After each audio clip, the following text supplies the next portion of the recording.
വിവേകവും മനുഷ്യത്വവും കടയിൽ വാങ്ങാൻ കിട്ടുന്ന ഒന്നല്ല. അത്തരമൊരു കാഴ്ചയാണ് നമ്മളിപ്പോൾ കണ്ടത്. രോഗിയുമായി പോകുന്ന ആംബുലൻസിന് വഴി കൊടുക്കാതെ തടസ്സം സൃഷ്ടിക്കുന്ന കാർ. തിരുവനന്തപുരത്ത് നിന്ന് കഴിഞ്ഞ രാത്രിയുള്ള ഒരു കാഴ്ചയാണിത്. മോട്ടോർ വാഹന വകുപ്പും പോലീസും ഇത് കാണുക, മാതൃകാപരമായ നടപടിയെടുക്കുക. ഇക്കൂട്ടർക്ക് വിവേകമുണ്ടാകട്ടെ, ഇനി ഇത് ആവർത്തിക്കാതിരിക്കട്ടെ. ഇന്ന് ആദ്യം പ്രധാന തലക്കെട്ടുകൾ. രാത്രി 8:30 മൈസൂരു അപ്പോളോ ആശുപത്രി.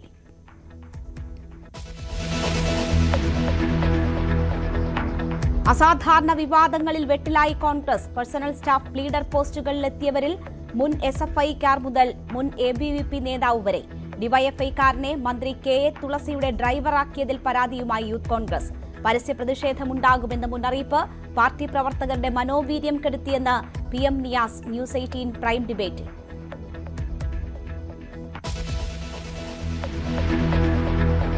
BJPയിൽ പാർട്ടി കൊടിയുടെ പേരിലും ഫണ്ട് വെട്ടിപ്പ്. വട്ടിയൂർക്കാവിലേക്ക് കൊടികൾ വാങ്ങിയതിന് നൽകിയത് വാമനപുരത്തെ പലചരക്ക് കടയുടെ ബിൽ. കടയുടമ BJP പ്രാദേശിക നേതാവ്. 3.25 ലക്ഷം രൂപയുടെ തട്ടിപ്പ് അന്വേഷിക്കാൻ പ്രത്യേക സമിതിയെ നിയോഗിച്ച് BJP.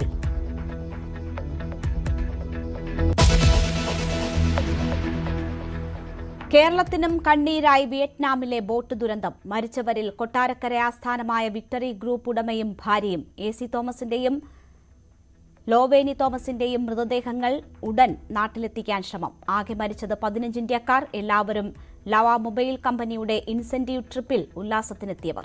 ദുരന്തത്തിനിരയായ മറ്റുള്ളവർ തമിഴ്നാട്, ആന്ധ്ര സ്വദേശികൾ.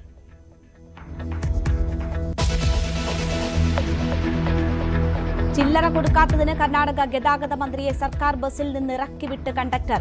വൈരതി സുരേഷിനെ ഇറക്കിവിട്ടത് BBMTC ബസ് കണ്ടക്ടർ. മന്ത്രി മാസ്ക് വെച്ച് ബസിൽ കയറിയത് യാത്രക്കാരുടെ ദുരിതങ്ങൾ നേരിട്ട് കണ്ട് മനസ്സിലാക്കാൻ. വീഡിയോ പങ്കുവച്ച് വൈരതി സുരേഷ്.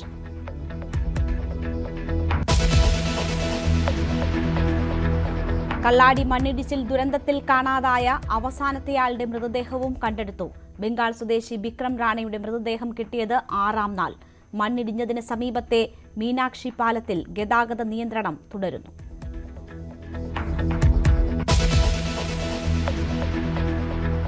മലപ്പുറത്ത് ക്ലാസിൽ ശ്രദ്ധിച്ചില്ലെന്ന് പറഞ്ഞ വിദ്യാർത്ഥിയുടെ കൈ തല്ലിയൊടിച്ച അധ്യാപകൻ ബൽരാജിനെതിരെ നടപടി. സ്കൂളിൽ നിന്ന് സസ്പെൻഡ് ചെയ്തു. സംഭവം കഴിഞ്ഞ ദിവസം കൽപ്പകഞ്ചേരി കല്ലിങ്ങൽ പറമ്പ് MSMHSSൽ. ബൽരാജിനെ ആദ്യം സംരക്ഷിച്ച മാനേജ്മെന്റ് നടപടിയെടുത്തത് മാതാപിതാക്കൾ പരാതി നൽകിയതോടെ.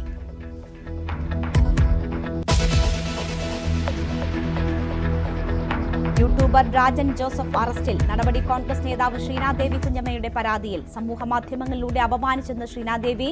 ഒളിവിലായിരുന്ന രാജനെ അടൂർ പോലീസ് കസ്റ്റഡിയിലെടുത്തത് എറണാകുളത്ത് വെച്ച്.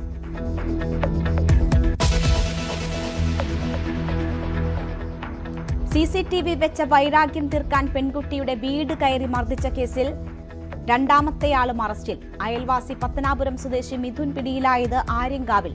മർദ്ദിച്ചത് മിഥുനോടൊപ്പം അച്ഛൻ സുനിലും അമ്മ ജലജയും ചേർന്ന്. സംഭവ ദിവസം തന്നെ സുനിൽ അറസ്റ്റിൽ.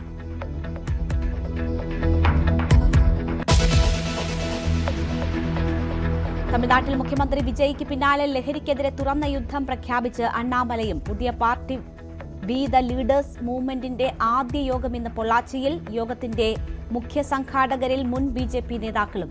പാർട്ടി നയവും ഭാവി പരിപാടികളും യോഗത്തിൽ അണ്ണാമലൈ പ്രഖ്യാപിക്കും.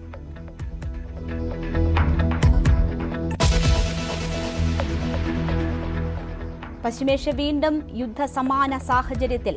ഹോർമുസ് കടലിടുക്ക് വീണ്ടും അടച്ചതിന് പിന്നാലെ ഒമാൻ തീരത്ത് കപ്പലിന് നേരെ ഇറാൻ ആക്രമണം. ഇപ്പോഴത്തെ പ്രകോപനം ഹോർമുസിലും ബദൽ കപ്പൽ ചാൽ. അമേരിക്കയുമായുള്ള ധാരണയെ ചൊല്ലി ഇറാനിൽ ആഭ്യന്തര ഭിന്നതയും. അയത്തൊള്ളയെ വധിച്ചതിന് പ്രതികാരം ചെയ്യുമെന്ന് മുജ്തബ ഖമനേയി. ബഹ്റൈനിലേക്ക് ഇറാൻ ആക്രമണ സാധ്യത, അതീവ ജാഗ്രത. ജനസംഖ്യാ നിയന്ത്രണം ലക്ഷ്യമിട്ട് പാകിസ്ഥാൻ. ഗർഭനിരോധന ഗുളികകൾക്ക് നികുതി ഒഴിവാക്കുന്നതടക്കം പരിഗണനയിൽ. കർമ്മപദ്ധതി തീരുമാനിക്കാനുള്ള കമ്മിറ്റിയിൽ പാക് സൈനിക മേധാവി അസിം മുനീറും.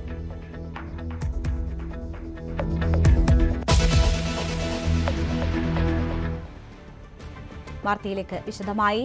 ജാനകിയമ്മ പാടിമണി.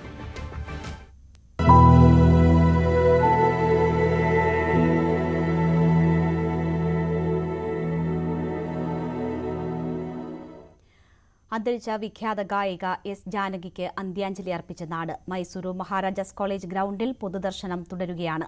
മൃതദേഹം രാവിലെ 8-ന് ബൊഗഡിയിലെ വസതിയിലെത്തിച്ചിരുന്നു. കർണാടക സർക്കാരിന്റെ പൂർണ്ണ ഔദ്യോഗിക ബഹുമതികളോടെയാണ് സംസ്കാര ചടങ്ങുകൾ നടക്കുക. വി വിനോദ് വിവരങ്ങളുമായി ചേരുകയാണ്. വിനോദ്, വിവിധ ഭാഷകളിലായി ജനങ്ങളുടെ സംഗീതാസ്വാദകരുടെ മനം കവർന്ന പ്രിയ പിന്നണി ഗായികയാണ് മറയുന്നത്. അന്ത്യാഞ്ജലി അർപ്പിക്കാൻ ഏതൊക്കെ പ്രമുഖരെത്തി? എങ്ങനെ പൊതുദർശനം പുരോഗമിക്കുന്നു? ഗായിക എസ് ജാനകിക്ക് അന്ത്യാഞ്ജലി അർപ്പിക്കാൻ മൈസൂരു മഹാരാജാസ് ഗ്രൗണ്ടിലേക്ക് ആയിരങ്ങൾ ഒഴുകിയെത്തുകയാണ്. രാവിലെ 9 മണിക്ക് ആരംഭിച്ച പൊതുദർശനമാണ്.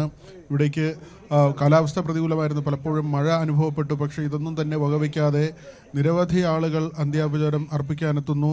സാധാരണക്കാരൻ മുതൽ സിനിമ ചലച്ചിത്ര രംഗത്തെയും രാഷ്ട്രീയ രംഗത്തെയും പ്രമുഖർ ഉൾപ്പെടെയുള്ള വ്യക്തിത്വങ്ങൾ അന്ത്യോപചാരം അർപ്പിച്ചു. കർണാടക സർക്കാരിനെ പ്രതിനിധീകരിച്ച് മന്ത്രി യതീന്ദ്ര സിദ്ധരാമയ്യയാണ് എസ് ജാനകിയുടെ സംസ്കാര ചടങ്ങുകൾക്ക് നേതൃത്വം നൽകുന്നത്. സംഗീത സംവിധായകൻ ഹംസലേഖ ഉൾപ്പെടെയുള്ളവർ അന്ത്യോപചാരം അർപ്പിക്കാനെത്തിയിരുന്നു. അതോടൊപ്പം തന്നെ ജാനകിയമ്മയുടെ ആഗ്രഹപ്രകാരമാണ് മൈസൂരിൽ അന്ത്യവിശ്രമത്തിനുള്ള സൗകര്യമൊരുക്കുന്നത്. കൊച്ചുമകൾ അപ്സര മരണാനന്തര ചടങ്ങുകൾ നിർവഹിക്കും. മൈസൂരു അപ്പോളോ ആശുപത്രിയിലായിരുന്നു എസ് ജാനകിയുടെ അന്ത്യം. ഈ ശ്വസന സംബന്ധമായ പ്രശ്നങ്ങളെ തുടർന്ന് കഴിഞ്ഞ ദിവസം വീട്ടിൽ കുഴഞ്ഞു വീഴുകയായിരുന്നു. തുടർന്ന് ആശുപത്രിയിൽ പ്രവേശിപ്പിച്ചെങ്കിലും രാത്രി 7:30 മണിയോടുകൂടി അന്ത്യം സംഭവിച്ചു. 20ഓളം ഭാഷകളിൽ 20,000-ലേറെ പാട്ടുപാടി ഹൃദയങ്ങൾ കീഴടക്കിയാണ് ദക്ഷിണേന്ത്യയുടെ വാനമ്പാടി വിട പറയുന്നത്. 2017 താൻ ഈ ഗാനരംഗത്ത് നിന്ന് പൊതുജനങ്ങൾക്ക് മുന്നിൽ ഗാനങ്ങൾ അവതരിപ്പിക്കുന്ന ചടങ്ങുകളിലൊന്നും പങ്കെടുക്കാതെ മാറി നിൽക്കുന്നുവെന്ന ഒരാഗ്രഹം പ്രകടിപ്പിച്ച് അങ്ങനെ പൊതുവേദികളിൽ നിന്ന് ജാനകി മാറുകയായിരുന്നു. ആന്ധ്ര ഗുണ്ടൂരിലെ ആയുർവേദ ഡോക്ടർ ശിസ്തല രാമമൂർത്തിയുടെയും സത്യവതിയുടെയും മകളായി 1938 ഏപ്രിലായിരുന്നു ജാനകിയുടെ ജനനം. ജാനകിയെ ലോകമറിയുന്ന ഗായികയായി വളർത്തിയത് നാടക കലാകാരനായ അമ്മാവൻ ഡോക്ടർ ചന്ദ്രശേഖറും അദ്ദേഹത്തിൻ്റെ മകൻ വി രാമപ്രസാദുമാണ്. ജാനകിയും രാമപ്രസാദും 1958 വിവാഹിതരാവുകയും ചെയ്തു. 97 അദ്ദേഹം മരിച്ചതോടെ സംഗീത രംഗത്ത് നിന്ന് മാറി നിന്ന ജാനകി പിന്നീട് ആരാധകരുടെ നിർബന്ധപ്രകാരമാണ് വീണ്ടും വേദികളിലേക്ക് എത്തിയത്. 1957 19ാമത്തെ വയസ്സിൽ മദ്രാസിലെ AVM സ്റ്റുഡിയോയിൽ ജാനകി ജോലിയിൽ പ്രവേശിക്കുകയായിരുന്നു. ആ വർഷം തന്നെ പ്രശസ്ത സംഗീത സംവിധായകൻ ചലപതി റാവുവിനു വേണ്ടി വിധിയൻ വിളയാട്ട് എന്ന തമിഴ് ചിത്രത്തിൽ പാടിയാണ് തുടക്കം. തുടർന്ന് മലയാളം ഉൾപ്പെടെ 6 ഭാഷകളിൽ പാടാനുള്ള കരാറുകൾ വളരെ പെട്ടെന്ന് തന്നെ ജാനകിയെ തേടി എത്തുകയായിരുന്നു.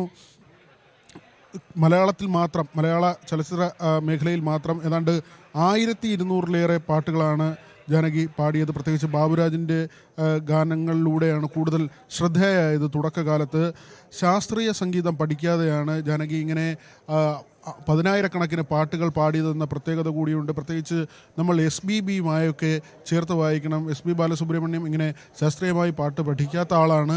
ഇരുവരും ചേർന്ന് സിനിമയിൽ പാടിയതിന് പുറമെ ഗാനമേള വേദികളുണ്ടായിരുന്നു. അങ്ങനെ പല സ്റ്റേജ് ഷോകളിലും ഈ 2 പേരും ചേർന്ന് അവതരിപ്പിച്ച ഗാനങ്ങൾ, ഇതെല്ലാം തന്നെ യഥാർത്ഥ പ്രതിഭ എന്ന് നമുക്ക് വിളിക്കാൻ കഴിയുന്ന വ്യക്തിത്വങ്ങൾ. അതിൽ ഒരാൾ കൂടി വിട പറയുകയാണ്. ആ തരത്തിലുള്ള ദുഃഖം അവശേഷിക്കുന്നു. മികച്ച ഗായികയ്ക്കുള്ള ദേശീയ പുരസ്കാരങ്ങൾ 4 തവണ ജാനകിയെ തേടിയെത്തി. കേരള സംസ്ഥാന സർക്കാരിൻ്റെ ബഹുമതി 11 തവണയും സ്വന്തമാക്കിയിട്ടുണ്ട്. മറ്റ് സംസ്ഥാനങ്ങളുടെ പുരസ്കാരങ്ങൾ ഉൾപ്പെടെ 22 അവാർഡുകളാണ് ജാനകിയെ തേടിയെത്തിയത്. ഇതിനിടെ പത്മ പുരസ്കാരം കിട്ടിയെങ്കിലും അത് നിരസിക്കുകയായിരുന്നു. മലയാളത്തെ സംബന്ധിച്ചും വളരെ വേദന ഉണ്ടാക്കുന്ന ഒരു കാര്യമാണ്. എത്രയോ തലമുറകൾ നെഞ്ചിലേറ്റിയ ഗായിക ഒരുപക്ഷെ ഇനിയും ഒരു പാട്ടിൻ്റെ നദിയായി തലമുറകളിലൂടെ ജാനകി അനശ്വരയായി ഒഴുകുക തന്നെ ചെയ്യും. രേണുക, തീർച്ചയായും വി വിനോദാണ് വിവരങ്ങൾ നൽകിയത്. പൊതുദർശനം തുടരുകയാണ്. ഓരോ ഗാനവും അനശ്വരമാക്കിയ ഇതിഹാസ ഗായികയാണ് വിട നൽകുന്നത്. നമ്മൾ ഇന്നലെ മുതൽ കേൾക്കുന്ന പ്രതികരണങ്ങൾ, അത് ഏത് തലമുറയിൽപ്പെട്ട ഗായകരായാലും അവർക്കുണ്ടായിട്ടുള്ള വലിയ നഷ്ടമൊപ്പം ജാനകി അമ്മ എന്ന അവർ ഹൃദയത്തോട് ചേർത്ത വലിയ പ്രതിഭ, അവരെങ്ങനെ ആരാധിക്കുന്നു, എങ്ങനെയാണ് ഒരു ഗുരുസ്ഥാനത്ത് അവരെ കണ്ടത് തുടങ്ങിയ പല പ്രതികരണങ്ങൾ നമ്മൾ കേട്ടു. അങ്ങനെ ഏറ്റവും പ്രിയപ്പെട്ട ഒരാൾക്ക് വിട നൽകുന്ന വേദനയോട് കൂടിയാണ് ഇപ്പോൾ അവിടെ പൊതുദർശനത്തിന് വെച്ചിരിക്കുന്ന ഇടത്ത് ഓരോരുത്തരും വന്ന് ആദരാഞ്ജലി അർപ്പിച്ച് മടങ്ങുന്നത്. അവർക്ക് ഏറ്റവും അടുത്ത ഒരാളെ നഷ്ടപ്പെട്ട വേദനയാണ്. പൂർണ്ണ ഔദ്യോഗിക ബഹുമതികളോടെയാണ് സംസ്കാര ചടങ്ങുകൾ നടക്കുക. ഇപ്പോൾ കർണാടക സർക്കാരിൻ്റെ പൂർണ്ണ ഔദ്യോഗിക ബഹുമതികളോടെയായിരിക്കും സംസ്കാര ചടങ്ങുകൾ നടക്കുക. ആഗ്രഹപ്രകാരം ആണ് ഈ സംസ്കാര ചടങ്ങുകൾ നടക്കുന്നത് എന്ന ഒരു പ്രത്യേകതയും കൂടിയുണ്ട്. നമുക്കൊപ്പം സജീവ് സി വാര്യർ കൂടി ചേരുകയാണ്. സജീവ് സി വാര്യർ, തലമുറകളെ പ്രചോദിപ്പിച്ച ഗായികയാണ് മടങ്ങുന്നത്. ഇന്ത്യൻ പിന്നണി ഗാന രംഗത്തെ സംബന്ധിച്ച് ഏറ്റവും പ്രധാനപ്പെട്ട ആളുകളെ എടുത്താൽ അതിൽ ഒരു വ്യക്തി എന്ന് തന്നെ പറയാം. വലിയ നഷ്ടം സംഗീത ലോകത്തെ സംബന്ധിച്ച്, സംഗീതാസ്വാദകരെ സംബന്ധിച്ച് ഉണ്ടായിരിക്കുന്നു. പക്ഷേ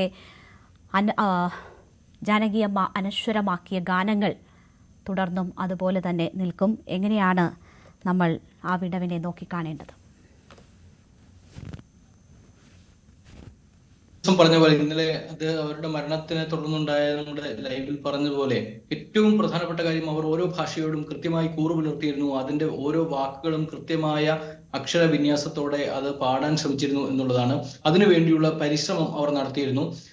അന്നത്തെ സംവിധായകരും അല്ലെങ്കിൽ സംഗീത സംവിധായകരും ലിറിസിസ്റ്റുമാരും എല്ലാം തന്നെ, അതായത് സംഗീത ഗാനരചയിതാക്കളും എല്ലാം തന്നെ പറഞ്ഞിരുന്ന ഒരു കാര്യം, അവർ ഒപ്പം ഇരുന്ന് പാട്ടുകൾ പഠിക്കുക. അത് പാട്ടുകൾ പഠിക്കുന്ന പാട്ടിന്റെ ട്യൂണല്ല, പാട്ടിന്റെ അക്ഷരങ്ങളെ കൃത്യമായി വിന്യസിക്കാൻ വേണ്ടി, കൃത്യമായി ഉച്ചരിക്കാൻ വേണ്ടിയുള്ള ശ്രമം അവർ നടത്തിയിരുന്നു. അതുകൊണ്ട് മലയാള ഭാഷയിൽ തെലുങ്കിൽ നിന്ന് വരുന്ന ഒരു ഗായികയ്ക്ക് അത്ര എളുപ്പം വഴങ്ങാത്ത ഒട്ടേറെ, സുശീല അടക്കം മുൻപുണ്ടായിരുന്ന ഓരോ ഗായികമാരും ആർക്കും സംഭവിച്ച പിഴവുകളുണ്ട്. അവർ റാ എന്ന വാക്ക് രാ എന്ന് പാടുന്ന തരത്തിലുള്ള പ്രശ്നങ്ങൾ, ഴാ കൃത്യമായി വഴങ്ങാത്ത, അത്തരം അക്ഷരങ്ങൾ വഴങ്ങാത്ത പ്രശ്നങ്ങൾ ഉണ്ടായിരുന്നു. അതെല്ലാം തന്നെ പരിഹരിച്ചുകൊണ്ടാണ് അവർ മലയാളി തന്നെയാണ് എന്ന് അന്നത്തെ തലമുറയ്ക്ക്, അന്നത്തെ മലയാളികൾക്ക് തോന്നുന്ന തരത്തിലാണ് അവരുടെ ഗാനങ്ങൾ റെക്കോർഡ് ചെയ്യപ്പെട്ടത്. അതുകൊണ്ട് തന്നെ കൂടുതൽ ജനങ്ങൾക്കുള്ള അടുപ്പം എസ് ജാനകിയുമായി ഉണ്ടായിരുന്നു. പ്രത്യേകിച്ചും അവരുടെ ശബ്ദത്തിന്റെ പ്രത്യേകത, ഏത് സ്ഥായിലും വഴങ്ങുന്ന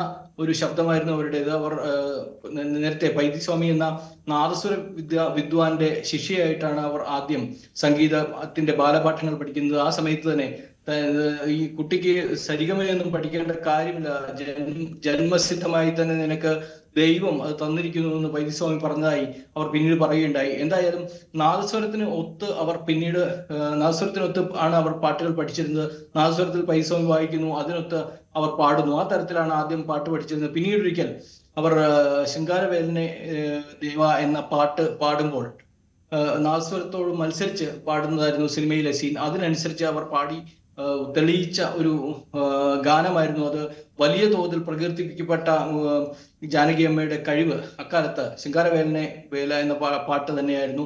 ആ തരത്തിൽ പിന്നീട് അവരുടെ ഓരോ ഗാനവും ജനഹൃദയങ്ങളിലേക്ക് ആഴ്ന്നിറങ്ങുന്ന തരത്തിലുള്ള ശബ്ദവിന്യാസമാണ് അവർ കാഴ്ചവെച്ചത്. അതുകൊണ്ട് തന്നെ അവരുടെ പാട്ടുകൾ ഓരോന്നും എടുത്തെടുത്ത് പറയാൻ നമുക്ക് ഈ ഒരുപാട് എപ്പിസോഡുകൾ വേണ്ടി വരും. നമ്മൾ ഒട്ടേറെ ദിവസങ്ങൾ സംസാരിക്കേണ്ടി വരും. ആ തരത്തിൽ അവർ, അതായത് കടുത്ത ആസ്മ രോഗിയായിരിക്കുമ്പോൾ തന്നെ ഓരോ റെക്കോർഡിംഗ് സ്റ്റുഡിയോയിലും മൈക്കിന് മുന്നിൽ നിൽക്കുമ്പോഴും വോയിസ് ബൂത്തിൽ നിൽക്കുമ്പോഴും അവർ പാടുന്നത് അഭൗമമായ രീതിയിലായിരുന്നു എന്ന് അന്നത്തെ സംഗീത സംവിധായകരും ഒപ്പം ഈ റെക്കോർഡിസ്റ്റുകളും എല്ലാം തന്നെ സാക്ഷ്യപ്പെടുത്തിയിട്ടുണ്ട്. ആ തരത്തിൽ പ്രത്യേകിച്ച് ഒരു സ്ത്രീ വന്ന് അല്ലെങ്കിൽ ഒരു പെൺകുട്ടി വന്ന് പാടുന്ന രീതിയല്ല അത് ഒരു പക്ഷെ അവർ തന്നെയാണോ പാടുന്നതെന്ന് സംശയിക്കുന്ന തരത്തിലുള്ള ശബ്ദമായിരുന്നു അവരിൽ നിന്ന് റെക്കോർഡ് ചെയ്യപ്പെട്ടിരുന്നത്. ആ തരത്തിൽ ഏത് സമയത്തും വേദികളിൽ നമ്മൾ കാണാം, വേദിയിൽ അനങ്ങാതെ നിന്ന് ഏത് തരത്തിലുള്ള പാട്ടുകളും, ഒരുപക്ഷെ ഡിസ്കോ തരത്തിലുള്ള പാട്ടുകളും അല്ലെങ്കിൽ ദുഃഖഗാനങ്ങളും പ്രണയഗാനങ്ങളും എല്ലാം തന്നെ ഒരേ നിൽപ്പിൽ അത് മലയാളികളും തമിഴരും തെലുങ്കരും കന്നഡികരും എല്ലാം തന്നെ അത് ആസ്വദിച്ചിരുന്നു. ഹിന്ദിയിലും മറ്റു തരത്തിലും ജർമ്മൻ ഭാഷയിൽ വരെ അവർ പാടിയിട്ടുണ്ട്. വിവിധ ഭാഷകളിൽ പാടി, 10-20 ഭാഷകളിൽ അവർ പാടി. ഓരോ ഭാഷയിലെയും വാക്കുകളോടും അക്ഷരങ്ങളോടും കൂറു പുലർത്തിയിരുന്നു, നീതി പുലർത്തിയിരുന്നു എന്നുള്ളതാണ് ജാനകിയമ്മയുടെ പ്രത്യേകത. ജാനകിയമ്മ അതുപോലെ തന്നെ ഓരോ മനുഷ്യരോടും സ്നേഹത്തോട് മാത്രം പെരുമാറി. അനാവശ്യമായ സംസാരം ഉണ്ടായിരുന്നില്ല. സംഗീതത്തെ കുറിച്ചല്ലാതെ അവർ മറ്റൊന്നും ആലോചിക്കുകയോ ചിന്തിക്കുകയോ പ്രവർത്തിക്കുകയോ ഉണ്ടായിരുന്നില്ല. അവരെപ്പോഴും സംഗീതത്തെ ഉപാസിച്ചുകൊണ്ടിരുന്നു. ഈ യേശുദാസിനെ വെച്ച് താരതമ്യപ്പെടുത്തിയാൽ അവരും ഈ തരത്തിൽ ഡെഡിക്കേഷൻ, അതായത് സംഗീതത്തോടുള്ള ഉപാസന അത്രത്തോളമായിരുന്നു എന്ന് നമുക്ക് പറയേണ്ടി വരും. അതുകൊണ്ട് തന്നെ അവർ മരിക്കുന്നതിന് ഏതാനും നിമിഷങ്ങൾക്ക് മുമ്പ് വരെ അവർക്ക് അനായാസമായി പാടാൻ സാധിക്കുന്ന സാഹചര്യം ഉണ്ടായിരുന്നു. എങ്കിലും അവർ ഭർത്താവിന്റെ മരണശേഷം അവരുടെ പൊട്ട് ഉപേക്ഷിക്കുന്നു. അതുപോലെ തന്നെ അവർ വേദികളിൽ നിന്ന് വരാൻ താല്പര്യം കാണിച്ചില്ല. പിന്നീട് 2017 അവർ സംഗീത ലോകത്തുനിന്ന് വിട പറയുകയാണ് എന്ന തരത്തിൽ അവരൊരു വേദിയിൽ മൈസൂരിലെ മാനസംഗോത്രി ഓഡിറ്റോറിയത്തിൽ അവർ പാടുകയും ചെയ്തു. അങ്ങനെ അതിനുശേഷവും 1-2 ചിത്രങ്ങളിൽ അവർ പാടിയെങ്കിലും നിരന്തരമായ അവരുടെ ഒരു സാന്നിധ്യം ഇല്ലാതായി. എങ്കിലും നമ്മൾക്ക് എപ്പോഴും ഓർക്കാവുന്ന ഒട്ടേറെ ഗാനങ്ങൾ അവശേഷിപ്പിച്ച് അത് ഏറ്റവും മേന്മയോടെ പാടിവെച്ചിട്ടാണ് ജാനകിയമ്മ മൺമറഞ്ഞു പോകുന്നത്. ആ വേദന നമുക്കുണ്ടെങ്കിലും ജാനകിയമ്മ അവിടെ ഉണ്ട് എന്നുള്ള ഒരു സന്തോഷം നമുക്ക് ഇല്ലാതെ പോയെങ്കിലും അവരുടെ ഗാനങ്ങൾ എപ്പോഴും ഉണ്ടാകും. നമുക്ക് ശേഷവും അത് ഇവിടെ ജീവിക്കും എന്ന് നമുക്ക് ഓർത്തിരിക്കാം. രേണുക, 5 പതിറ്റാണ്ടിലേറെ ഇന്ത്യൻ സംഗീത ലോകത്ത് നിറഞ്ഞു നിന്ന ഇതിഹാസമാണ് വിടവാങ്ങുന്നത്. മൈസൂരു മഹാരാജാസ് കോളേജ് ഗ്രൗണ്ടിൽ പൊതുദർശനം തുടരുകയാണ്. രാജ്യത്തിൻ്റെ തന്നെ വിവിധ ഭാഗങ്ങളിൽ നിന്ന് ജാനകിയമ്മയെ അവസാനമായി ഒരു നോക്ക് കാണാൻ പ്രമുഖർ ഉൾപ്പെടെയുള്ളവർ അവിടേക്ക് എത്തിക്കൊണ്ടിരിക്കുകയാണ്. ഉച്ചയ്ക്ക് ശേഷമാണ് സംസ്കാര ചടങ്ങുകൾ ജാനകിയമ്മയുടെ ആഗ്രഹപ്രകാരം നടക്കുക. ഫാം ഹൗസിലാണ് സംസ്കാര ചടങ്ങുകൾക്കുള്ള ഒരുക്കങ്ങൾ ഇപ്പോൾ നടന്നുകൊണ്ടിരിക്കുന്നത്. തലമുറകളെ സംഗീതത്തിലേക്ക് ആകർഷിച്ച ഇതിഹാസമാണ് വിട നൽകുന്നത്. വലിയ നഷ്ടമാണ് എങ്കിലും ജാനകിയമ്മ അവശേഷിപ്പിച്ച സംഗീതം നിലനിൽക്കും.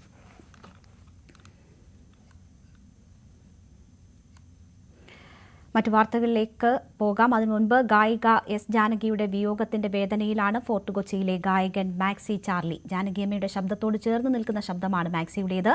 ഈ സാധ്യതയിൽ ഒട്ടനവധി വേദികളിൽ മാക്സി പാട്ടുപാടിയിട്ടുണ്ട്. ജാനകിയമ്മയുടെ കടുത്ത ആരാധകനായ മാക്സിയുടെ വലിയ ആഗ്രഹം എന്തെങ്കിലും ജാനകിയമ്മയെ നേരിട്ട് കാണണമെന്നതായിരുന്നു. ഖ്യാത ഗായിക എസ് ജാനകിയമ്മയുടെ വിയോഗം വളരെ വേദനയോടുകൂടിയാണ് അനുവാചക ലോകം ഉൾക്കൊള്ളുന്നത്. പലർക്കും ഓർമ്മിക്കാവുന്ന അല്ലെങ്കിൽ എപ്പോഴെങ്കിലും പാട്ടുകൾ കേൾക്കാത്ത അങ്ങനെ ആരും തന്നെ ഒരുപക്ഷെ ഉണ്ടാകണമെന്നില്ല. പലർക്കും പല രീതിയിൽ അത് അനുഭവപ്പെടുന്നു.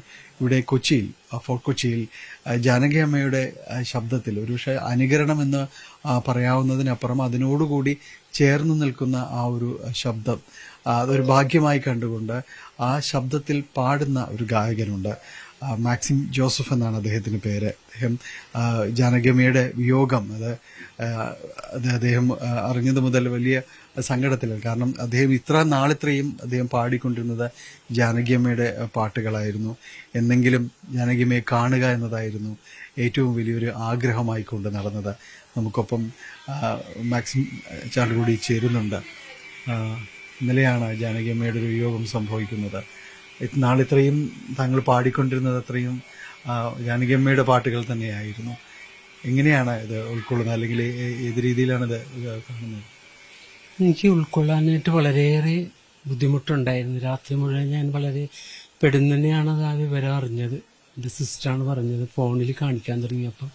ഇതിക്ക് മുമ്പ് കുറേ പ്രാവശ്യം ഇങ്ങനെ ഒരു ന്യൂസ് ഉണ്ടായിട്ടുണ്ട്. അപ്പം അതുകൊണ്ടിട്ട് ഞാനത് വലിയ കാര്യത്തിലെടുത്തില്ല. അപ്പോൾ ചേച്ചി പറഞ്ഞൊരു കാര്യം ചെയ്തു, ഫോണിലല്ലേ TV ഒന്ന് വെക്കെന്ന് പറഞ്ഞു.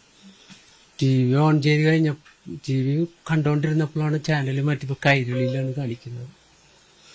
സത്യത്തിൽ എനിക്ക് ഉൾക്കൊള്ളാനേ ഭയങ്കര ബുദ്ധിമുട്ടുണ്ട്. ഈ പാടി തുടങ്ങിയ കാലം മുതൽ ഏതാണ്ട് ജാനകിയമ്മയുടെ പാട്ടുകൾ തന്നെയാണോ തിരഞ്ഞെടുത്തിരുന്നത്? അതെ, ആദ്യം മുതൽ തന്നെ ജാനകിയമ്മയുടെ പാട്ടുകളാണ്.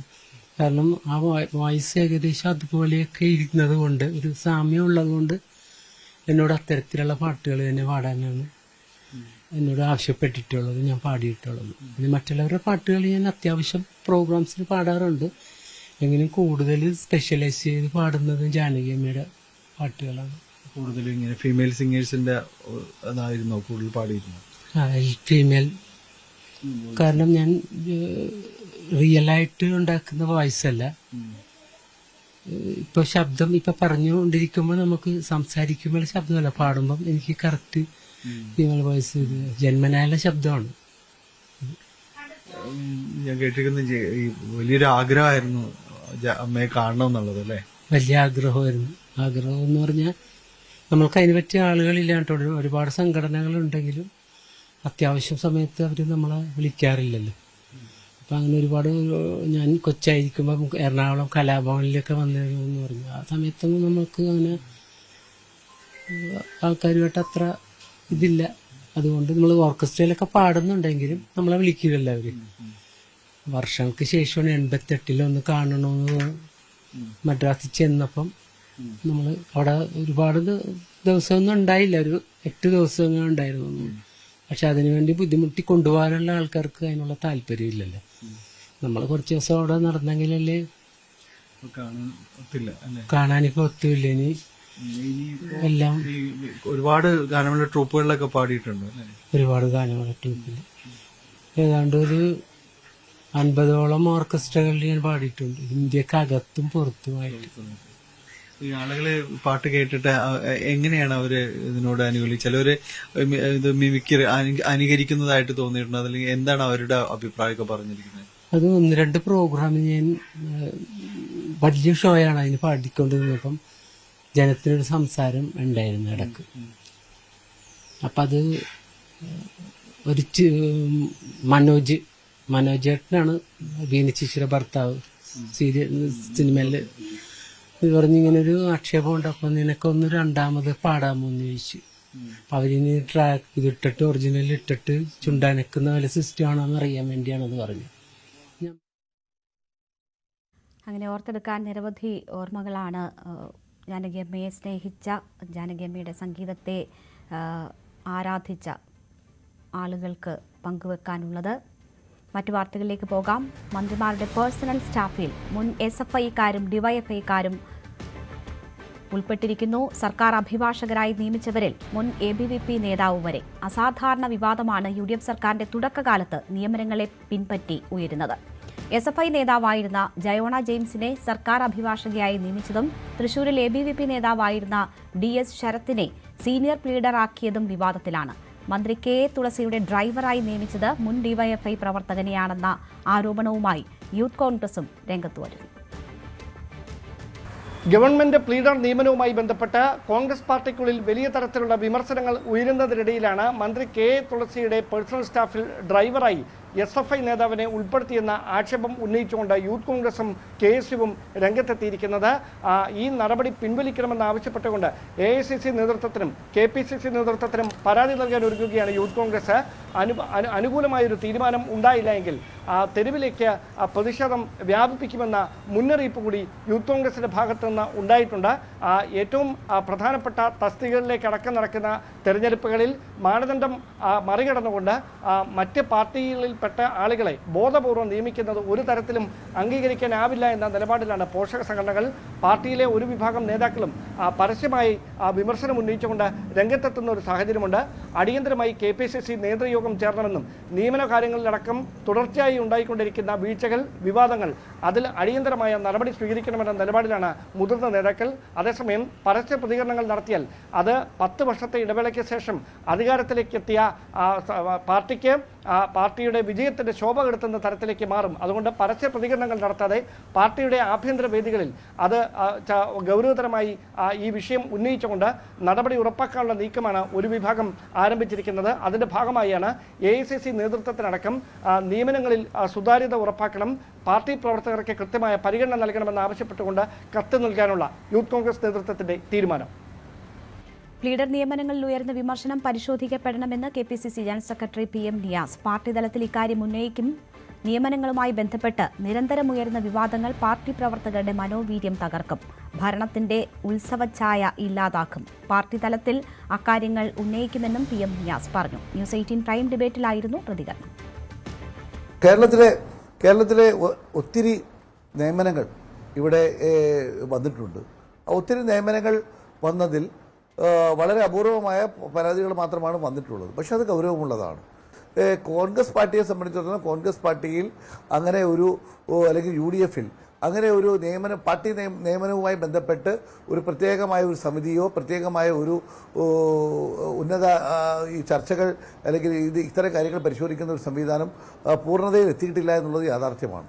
അത് പുറത്തിലെത്തുകയും അത്തരം കാര്യങ്ങൾ പരിശോധിക്കപ്പെടുകയും അത്തരം പരാതികൾ പൂർണ്ണമായും പരിഹരിക്കപ്പെടുകയും ചെയ്യുമ്പോൾ മാത്രമേ ഇത്തരം കാര്യങ്ങൾക്കൊക്കെ പരിഹാരം ഉണ്ടാവുകയുള്ളൂ. ഇത്തരത്തിലുള്ള പരാതികൾ വരുന്നത് ഒരു 10 വർഷക്കാലം കഷ്ടപ്പെട്ട് പ്രയാസപ്പെട്ട് നിൽക്കുന്ന വെള്ളം കോരികളും വിറകുവെട്ടിക്കലുമായി നിന്ന് പ്രവർത്തകർക്ക് ഏറ്റവും കൂടുതൽ പ്രയാസമുണ്ടാക്കൂ എന്നുള്ളത് യാഥാർത്ഥ്യം ഞാൻ മറച്ചു വെക്കുന്നില്ല. ഏതായിരുന്നാലും ഇത്തരത്തിലുള്ള നിരന്തരമായ ആരോപണങ്ങൾ വരുന്നത് പാർട്ടി പ്രവർത്തകരുടെ മനോവീര്യം തകർക്കുകയും പാർട്ടി പ്രതീക്ഷയോടുകൂടി വന്നിട്ടുള്ള ഈ നിയമനങ്ങൾ അല്ലെങ്കിൽ ഈ നിയമനങ്ങൾ പ്രതീക്ഷയോട് വന്നിട്ടുള്ള ഭരണത്തിൻ്റെ ഒരു ഉത്സവഛായ പാർട്ടി പ്രവർത്തകരുടെ ഇടയിലെ മനസ്സുകളിൽ നിന്നും ഇല്ലാതെയായി പോകുമെന്ന് വ്യാകുലപ്പെടുന്ന ഒരാളാണ് ഞാൻ. ഹോർമുസ് കടലിടുക്കിൽ ഇന്ത്യൻ ചരക്ക് കപ്പലിന് നേരെ ആക്രമണം. ഒരു ഇന്ത്യൻ നാവികനെ കാണാതായി. 10 നാവികരെ രക്ഷപ്പെടുത്തിയെന്ന് ഇന്ത്യൻ വിദേശകാര്യ മന്ത്രാലയം അറിയിച്ചു. GFS ഗാലക്സി എന്ന കപ്പലിന് നേരെയാണ് ആക്രമണമുണ്ടായത്. മേഖലയിലെ സംഘർഷത്തിൽ ഇന്ത്യ ആശങ്ക അറിയിച്ചു. ഇന്റർനാഷണൽ ഡെസ്കിൽ നിന്ന് കിരൺ ബാബു വാർത്തയുടെ വിശദാംശങ്ങളുമായി ചേരുകയാണ്. കിരൺ, നേരത്തെയും ഇത്തരം അനിഷ്ട സംഭവങ്ങൾ അവിടെ ഉണ്ടായിരുന്നു. ഇന്ത്യ ശക്തമായ ഭാഷയിൽ അതിനോട് പ്രതികരിച്ചിരുന്നു. വീണ്ടും ആക്രമണം ഉണ്ടാകുന്നു. പശ്ചിമേഷ്യ യുദ്ധഭീതിയിലേക്ക് മാറുമ്പോഴാണ് ഇന്ത്യൻ നാവികനെ കാണാതാകുന്ന ഒരു സംഭവം ഉണ്ടാകുന്നത്. എന്താണ് ഔദ്യോഗികമായി ഇതിൽ അറിയാൻ കഴിഞ്ഞിട്ടുള്ള വിവരങ്ങൾ? രേണുക, ഔദ്യോഗികമായി തന്നെ ഈ വിവരം ഇന്ത്യ സ്ഥിരീകരിച്ചിട്ടുണ്ട്. അതോടൊപ്പം തന്നെ ഒമാനും ഈ വിവരം സ്ഥിരീകരിച്ചിട്ടുണ്ട്. നമ്മുടെ ഔദ്യോഗിക വാർത്താക്കുറിപ്പും പുറത്തു വന്നിട്ടുണ്ട്. ഒമാൻ തീരത്ത് ഇന്ന് ഉണ്ടായ ആക്രമണത്തിൽ GFS ഗാലക്സി എന്ന് പറയുന്ന വാണിജ്യ കപ്പലിന് നേരെയാണ് ആക്രമണം ഉണ്ടായത്. ഇതിൽ ഇന്ത്യ അപലപിക്കുന്നു. കപ്പലിലുണ്ടായിരുന്ന 11 ഇന്ത്യൻ പൗരന്മാരിൽ 10 പേരെ ഇതുവരെ രക്ഷപ്പെടുത്തിയിട്ടുണ്ട്. അതേസമയം ഒരു ഇന്ത്യൻ പൗരനെ കാണാതായതാണ് വിവരം. ഒമാനിൽ ഞങ്ങളുടെ എംബസി സ്ഥിതിഗതികൾ സൂക്ഷ്മമായി നിരീക്ഷിച്ചു വരികയാണ്. നിലവിലുള്ള തിരച്ചിലും രക്ഷാപ്രവർത്തനത്തിനുമായി ഒമാൻ അധികൃതരുമായി സജീവമായ ഏകോപനം നടത്തുന്നുണ്ട്. ഒമാൻ അധികൃതരുടെ പിന്തുണയ്ക്ക് ഞങ്ങൾ നന്ദി അറിയിക്കുന്നു. ഈ മേഖലയിൽ വാണിജ്യ കപ്പലുകൾക്ക് നേരെ തുടർച്ചയായി ഉണ്ടാകുന്ന ആക്രമണങ്ങൾ ഏറെ ആശങ്കാജനകമാണ്. സംഘർഷങ്ങൾ ഉടനടി ലഘൂകരിക്കണമെന്ന ആഹ്വാനം ഞങ്ങൾ വീണ്ടും ആവർത്തിക്കുന്നു. ഇങ്ങനെ ആണ് ഇന്ത്യയുടെ വാർത്താക്കുറിപ്പ് വിശദീകരിക്കുന്നത്. എന്തായാലും 2 കപ്പലുകൾക്ക് നേരെയാണ് ഒമാൻ ഈ ഹോർമുസ് കടലിടുക്ക് വീണ്ടും അടച്ചു എന്ന് ഇറാൻ അവകാശപ്പെട്ട ശേഷം 2 കപ്പലുകൾക്ക് നേരെയാണ് ആക്രമണം ഉണ്ടായത്. സൈപ്രസിന്റെ പതാക ഉണ്ടായിരുന്ന ഒരു കപ്പലിന് നേരെയും ഇന്നലെ ആക്രമണം ഉണ്ടായിരുന്നു. അതിൽ കപ്പലിന്റെ എഞ്ചിൻ റൂം അടക്കം തകരുന്ന അവസ്ഥയുണ്ടാവുകയും ഒരു നാവികനെ കാണാതാവുകയും ചെയ്തിട്ടുണ്ട്. ഇന്ന് ഇന്ത്യൻ പതാകയുള്ള കപ്പലിന് നേരെയും ആക്രമണം ഉണ്ടായി. ആ ആക്രമണത്തിലാണ് ഒരു നാവികനെ കാണാതായത്. മറ്റ് 10 പേരെ രക്ഷപ്പെടുത്തിയിട്ടുണ്ട്. അത് ഔദ്യോഗികമായി തന്നെ ഇന്ത്യയും ഒമാനും സ്ഥിരീകരിച്ചിട്ടുണ്ട്. എന്തായാലും ഈ ആക്രമണത്തിൽ നേരിട്ട് ഇറാനാണ് ആക്രമിച്ചതെന്നോ അങ്ങനെ ആ മട്ടിൽ ഒരു പ്രതികരണത്തിന് ഇന്ത്യ തയ്യാറായിട്ടില്ല എന്ന പ്രത്യേകത കൂടിയുണ്ട്. ഇറാനും അമേരിക്കയും തമ്മിലുള്ള സംഘർഷം തുടരുകയാണ്. വീണ്ടും ഹോർമുസ് കടലിടുക്ക് അടച്ചതായി ഇറാൻ അവകാശപ്പെടുന്നു. 3ാം ഘട്ട ആക്രമണം തുടങ്ങുമെന്നാണ് അമേരിക്കൻ പ്രസിഡന്റ് ഡൊണാൾഡ് ട്രംപിന്റെ മുന്നറിയിപ്പ്. കഴിഞ്ഞ ദിവസം അവിടുത്തെ അയത്തുള്ള അലി ഖമനയുടെ സംസ്കാര ചടങ്ങിന് ശേഷം ഇപ്പോഴത്തെ മക്തബ ഖമനയി പറഞ്ഞിരുന്നു, ആരൊക്കെയാണോ ഇറാനു നേരെ ആക്രമണം നടത്തിയത് അത് താഴെ മുതൽ മുകളിൽ വരെയുള്ള എല്ലാവർക്കും മറുപടി നൽകും എന്നുള്ള ഒരു മുന്നറിയിപ്പ് നൽകിയിരുന്നു. ഇതേ തുടർന്ന് അമേരിക്കൻ പ്രസിഡന്റ് ഡൊണാൾഡ് ട്രംപിന് നേരെ വധശ്രമം നടക്കുന്നു എന്നുള്ള ഒരു വിവരം അമേരിക്ക തന്നെ പ്രസിഡന്റ് തന്നെയാണ് വെളിപ്പെടുത്തുകയും അത്തരത്തിലേക്കുള്ള ചില പ്രതികരണങ്ങൾ ഉണ്ടാവുകയും ചെയ്തത്. തനിക്ക് നേരെ വധശ്രമം നടത്താനാണ് ആലോചിക്കുന്നതെങ്കിൽ ഇറാൻ എന്ന രാജ്യത്തെ തന്നെ പൂർണ്ണമായും ഇല്ലാതാക്കും എന്നായിരുന്നു ട്രംപിന്റെ മറുപടി. എന്തായാലും വീണ്ടും ഈ സമാധാന ഉടമ്പടിയും അതിനിടയിൽ ചർച്ചകളും ഒക്കെ നടക്കുന്നതിനിടയിൽ വീണ്ടും യുദ്ധത്തിലേക്ക് നീങ്ങാനുള്ള സാധ്യതകൾ കൂടുതൽ തെളിഞ്ഞു വരുന്ന ഒരു സാഹചര്യം കൂടിയാണുള്ളത്. സമീപ പ്രദേശത്തെ പ്രധാനപ്പെട്ട രാജ്യങ്ങളിലേക്കൊക്കെ ബഹ്റിനിലേക്കും ഖത്തറിലേക്കുമൊക്കെ ഈ തരത്തിലേക്കുള്ള ആക്രമണം ഇറാൻ അഴിച്ചുവിട്ടിട്ടുണ്ട്. ഈ സ്ഥലങ്ങളിലെല്ലാം US-ന്റെ സൈനിക താവളങ്ങൾ എവിടെയെല്ലാം ഉണ്ടോ ആ സ്ഥലങ്ങളിലേക്കുള്ള ആക്രമണം നടത്തുന്നുണ്ട്. അവിടെ ഖത്തറിലൊരു ബാലനെ അടക്കം 3 പേർക്ക് പരിക്കേറ്റു. പക്ഷെ അത് മിസൈൽ വീണല്ല പരിക്കേറ്റത്, മിസൈൽ ആകാശത്ത് വെച്ച് തന്നെ നശിപ്പിച്ചിരുന്നു. നശിപ്പിച്ചപ്പോൾ മിസൈലിന്റെ അവശിഷ്ടങ്ങൾ വീണാണ് 3 പേർക്ക് പരിക്കേറ്റത്. ഇറാന്റെ ഒരു മിസൈൽ പോലും ലക്ഷ്യസ്ഥാനത്ത് പതിച്ചില്ല. അതെല്ലാം കൃത്യമായി തന്നെ തകർക്കാൻ കഴിഞ്ഞിട്ടുണ്ട് എന്നാണ് GCC രാജ്യങ്ങളെ എല്ലാം അറിയിച്ചിട്ടുള്ളത്. പക്ഷേ ഇറാൻ വീണ്ടും ആക്രമണം തുടരുമെന്നും മറ്റ് ജോർദാനിൽ നിന്നടക്കമുള്ള പല സ്ഥലങ്ങളിൽ നിന്നും ആക്രമണം നടത്തുമെന്നും പല രാജ്യങ്ങളിലും ഞങ്ങളുടെ ഗ്രൂപ്പുകൾ ഉണ്ടെന്നും അവിടെ നിന്നെല്ലാം ആക്രമണം ഉണ്ടാവും എന്നുള്ള ഒരു മുന്നറിയിപ്പ് കൂടി ഇറാൻ നൽകുന്നുണ്ട്. എന്തായാലും പശ്ചിമേഷ്യ വീണ്ടും സംഘർഷഭരിതമായ ഒരു സാഹചര്യത്തിലേക്കാണ് നീങ്ങുന്നത്. കിരൺ, ഇക്കാര്യത്തിൽ ഹോർമുസ് തുറക്കുക, ഹോർമുസിലെ ഇറാന്റെ പിടി അയക്കുക, അതായിരുന്നു അമേരിക്ക ലക്ഷ്യമിട്ടത്. ഖമനയുടെ സംസ്കാര ചടങ്ങുകൾ അവസാനിക്കുന്നതോടുകൂടി തന്നെ ഹോർമുസ് എങ്ങനെയാണോ യുദ്ധത്തിന് മുൻപുണ്ടായിരുന്നത് ആ ഒരു നിലയിലേക്ക് തിരിച്ചു കൊണ്ടുവരിക എന്ന ലക്ഷ്യത്തോടു കൂടിയായിരുന്നു അമേരിക്ക സമ്മർദ്ദ തന്ത്രം ചെലുത്തിയിരുന്നത്. പക്ഷേ ഇറാൻ അതിന് വഴങ്ങുന്നില്ല എന്ന് വേണം മനസ്സിലാക്കാൻ. മാത്രവുമല്ല, എങ്ങനെയാണോ അമേരിക്ക പ്രതികരിക്കുന്നത് അതിന് തത്തുല്യമായ തിരിച്ചടി ഉണ്ടാകും എന്നൊരു ഭീഷണി കൂടി ഇറാന്റെ ഭാഗത്തു നിന്നും ഉണ്ടാകുന്നു. തുടർന്നു. ഖമനയുടെ വധത്തിന് പകരം ചോദിക്കുമെന്ന് പറയുന്നു. ഇപ്പോൾ ഹോർമുസ് പൂർണ്ണമായും അടച്ചിരിക്കുകയാണ്. ഇത് എല്ലാ രാഷ്ട്രങ്ങളെയും, ലോകരാഷ്ട്രങ്ങളെ തന്നെ ബാധിക്കുന്ന തരത്തിലേക്ക് പോവുകയാണ്. നമുക്കറിയാം, എണ്ണ വിലയിലൊക്കെ മാറ്റം കണ്ടു തുടങ്ങിയതാണ്. ഇനി എല്ലാം പഴയ സ്ഥിതിയിലേക്ക് പോകുന്ന ഒരു സാഹചര്യം ഉണ്ടാകും. ഒരു യുദ്ധത്തിലേക്ക് കാര്യങ്ങൾ നീങ്ങുന്നു എന്ന് വേണമോ മനസ്സിലാക്കാൻ? സമാധാനത്തിന്റെ എല്ലാ വാതിലുകളും അടയുകയാണോ ഇവിടെ? രേണുക, അത് യുദ്ധത്തിലേക്കാണോ നീങ്ങുന്നത്, വീണ്ടും സമാധാനത്തിലേക്ക് വരും? അക്കാര്യം ഒന്നും ഉറപ്പിച്ച് പറയാൻ കഴിയാത്തൊരവസ്ഥയുണ്ട്. കാരണം ഇത് ഒരു ഭാഗത്ത് നിൽക്കുന്ന അമേരിക്കൻ പ്രസിഡന്റ് ഡൊണാൾഡ് ട്രംപാണ്. ഡൊണാൾഡ് ട്രംപ് ഈ സമാധാന കരാർ സംബന്ധിച്ച് ഓരോ ദിവസവും അദ്ദേഹം ഓരോ തരത്തിലുള്ള പ്രതികരണങ്ങളാണ് നടത്തുന്നത്. ചില ദിവസങ്ങളിൽ ഇറാനെ ആഞ്ഞടിക്കും, ആക്രമിക്കുമെന്ന് പറയുന്നു. ഇടയ്ക്ക് വീണ്ടും ചർച്ചയ്ക്ക് ഞങ്ങൾ തയ്യാറാണെന്ന് പറഞ്ഞു. നേരത്തെ ഇറാൻ ചർച്ചയ്ക്ക് വേണ്ടി തന്നോട് യാചിച്ചിരുന്നു എന്ന് പറഞ്ഞു. പക്ഷേ ഇറാൻ അത് പരസ്യമായി തന്നെ നിഷേധിച്ചു. അയത്തുള്ള അലി ഖമനേയി ഫെബ്രുവരി 28 അദ്ദേഹം കൊല്ലപ്പെടുന്നത്. അദ്ദേഹത്തിൻ്റെ സംസ്കാര ചടങ്ങുകൾ കഴിഞ്ഞ ദിവസമാണ് നടക്കുന്നത്. 132 ദിവസം കാത്തിരിക്കേണ്ടി വന്നു ഇറാന് അവരുടെ പരമോന്നത നേതാവിൻ്റെ സംസ്കാര ചടങ്ങുകൾ നടത്താൻ. ആ സംസ്കാര ചടങ്ങിൽ തന്നെ ഇപ്പോഴത്തെ പരമോന്നത നേതാവ് അയത്തുള്ള അലി ഖമനയുടെ മകൻ മക്തബ ഖമനയ്ക്ക് പങ്കെടുക്കാൻ കഴിഞ്ഞില്ല. മക്തബ ഖമനയി പങ്കെടുക്കാതിരുന്നത് അവിടെ വെച്ച് ഏതെങ്കിലും തരത്തിൽ ഒരു ആക്രമണം ഉണ്ടായാൽ അദ്ദേഹത്തിൻ്റെ ജീവന് വരെ അപകടമുണ്ടാകും എന്നുള്ള സുരക്ഷാ മുൻകരുതലുകൾ തന്നെയാണ്. പക്ഷേ ഇതുവരെയും ആ തരത്തിൽ പ്രതികരിക്കാതിരുന്ന മക്തബയുടെ ഭാഗത്തു നിന്നും ശക്തമായ ഒരു പ്രതികരണമാണ് ഉണ്ടായത്.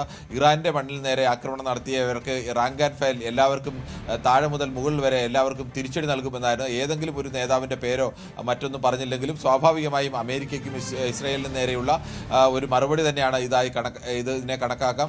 നിലവിൽ സമാധാന കരാറുണ്ട്. പക്ഷേ സമാധാന കരാർ ഉള്ളപ്പോഴും ഇറാൻ സമീപ രാജ്യങ്ങളിലുള്ള അമേരിക്കൻ സൈനിക താവളങ്ങൾക്ക് നേരെയും മറിച്ച് അമേരിക്ക ഇറാനിലെ പ്രധാനപ്പെട്ട നഗരങ്ങൾക്ക് നേരെയും ഒക്കെ ആക്രമണം നടത്തിക്കൊണ്ടേയിരിക്കുകയാണ്. ഇപ്പോൾ ഏറ്റവും ഒടുവിൽ ഇതിനിടയിൽ